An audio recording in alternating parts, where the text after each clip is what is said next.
Alright guys, it's your boy Mark back with another video. Here with yet another wrestling review. I'm here to review WWE Survivor Series 2023 Premium Live Event Review. Show just got off the air. There are only 5 matches, so hopefully I can get through this review quick. What did your boy think of Survivor Series? I really enjoyed Survivor Series actually.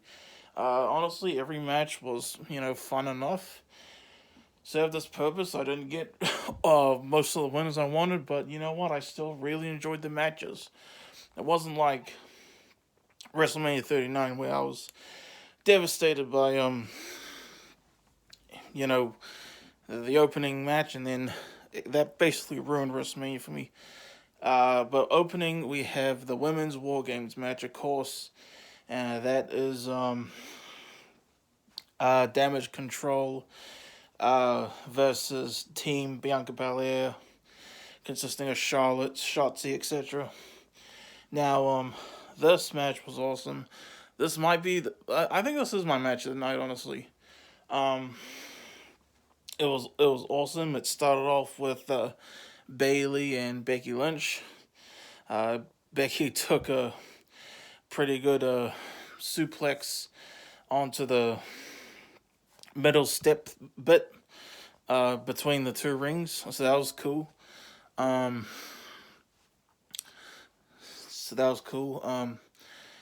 then later on, Seth takes the same thing when it's him and Finn Balor opening the main event, but I'll get onto that later.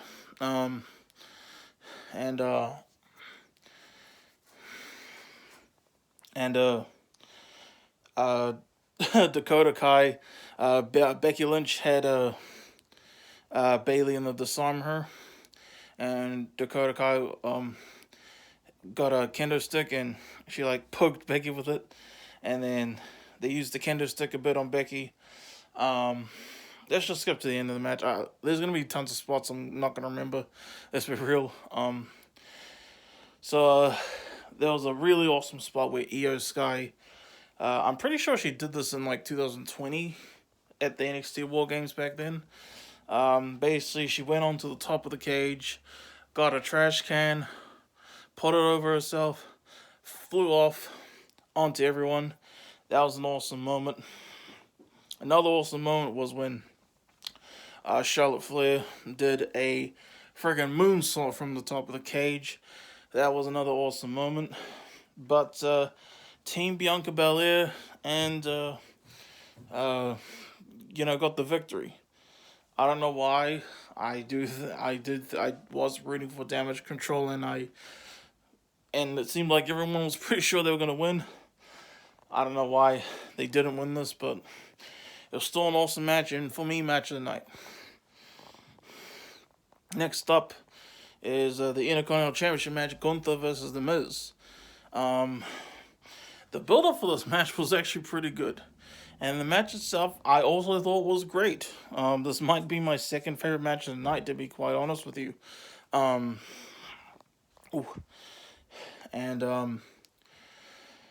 You had Gunther underestimating The Miz. The Miz, he was beating his ass. Holy crap, he was. I couldn't believe it, man. It was amazing to see. He really went in there. He said, screw fear. I'm just going to go in, and I'm going to beat the crap out of Gunther. I am going to win that title again. I'm going to tie Chris Jericho. But, they had a great match. It wasn't as back and forth. Miz got way more offense than I think anyone would have thought. And this was the part I thought it was over. So Gunther has Miz in the sleeper. Gunther, actually the Miz, he takes the turnbuckle pad off, and then the referee gets distracted. Then Miz kind of kicks back Gunther into the shin. And then he freaking low blows Gunther. Then a skull-crushing finale. I thought it was over. 1, 2, kick out. He was looking for another skull-crushing finale, but Gunther just kept countering. And then, eventually, and in a pretty, like, poetic, ironic way to end the match, Gunther put The Miz in Chris Jericho's move, the Lion Tamer, making him submit, and Gunther retains. The longest reigning Intercontinental Championship reign ever continues. I was rooting for The Miz. I was hoping he would win, but he did way better than I realistically thought. I will admit, and I still say that he got way more offense in here than freaking Gunther did him, which is insane to say, I know. Next up, we have what was originally going to be Carlito versus Santos Escobar. Carlito got injured, and then it became Dragon Lee versus Santos Escobar. This was a really fun, short match, honestly. I really had fun with it. Even my mum kind of walked in and watched a bit of the match, and she thought it was, from what she saw, looked fun. Lots of flips, that's cool, fun stuff. And Santos Escobar got the win. Yeah. Next up we have the Women's World Championship match. We have Rhea Ripley defending against my girl, Zoey Stark. This was good enough. I was a bit sad that the crowd was booing my friend, Zoey Stark. But, like, it was, it wasn't like a squash match like how Rhea was having earlier this year. Zoey did get some good offense in. Even at one point, which kind of made me cringe, I'm not going to lie, she was like, "So you got Rhea," or something like that. And, some back and forth stuff. Zoey almost hit her finisher, but Rhea countered. Eventually, Rhea hit the Riptide, and Mommy retains. That was already the second to last match tonight. Now we go into the main event. Yep, the men's WarGames match, which will be Judgment Day versus Team Cody Rhodes. Judgment Day and Drew McIntyre versus Team Cody Rhodes, which consists of him, of course, Jey Uso, I'm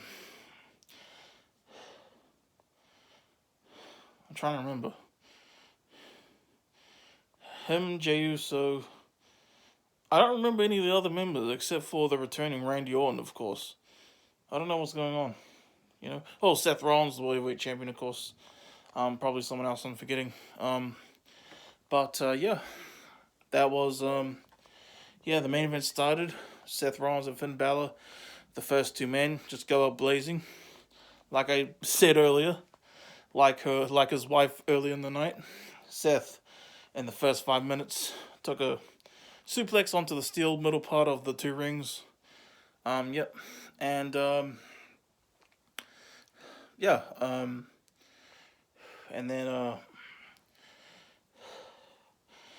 was this thing going on the whole night. It was like, because Randy Orton, this is his first match since the middle of last year. So it was like, is Randy Orton going to show up?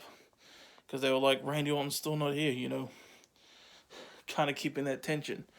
And when we finally got to all the members are in the match, the Judgment Day's music hit. And Rhea Ripley came out with the Money in the Bank briefcase. Damian Priest looks like he was going to cash in. But then, before that cash in could happen, I have voices in my head. That was a crap cover, I know.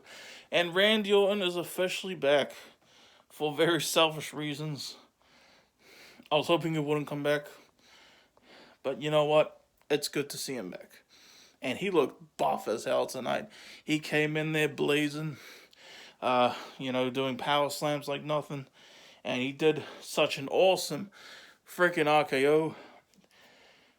His team held like JD McDonough, like up on the cage. They threw him off for a mid-air RKO. Excellent stuff. And then Cody Rhodes grabbed Damian Priest, Crossroads 1, 2, 3. Team Cody wins. And it looks like the show's going to go off the air. There have been heating up rumors of a certain superstar returning tonight for the first time in almost a decade. It would have been a decade just 2 months from today. And then the watermark came up, and the good guy team was celebrating their victory. And then the crowd goes nuts, and the madmen did it. CM Punk has finally returned to WWE. They did it. CM Punk is back. Far out. He came out. They played Cult of Personality. Bro, this is insane, man. Yeah. CM Punk's back.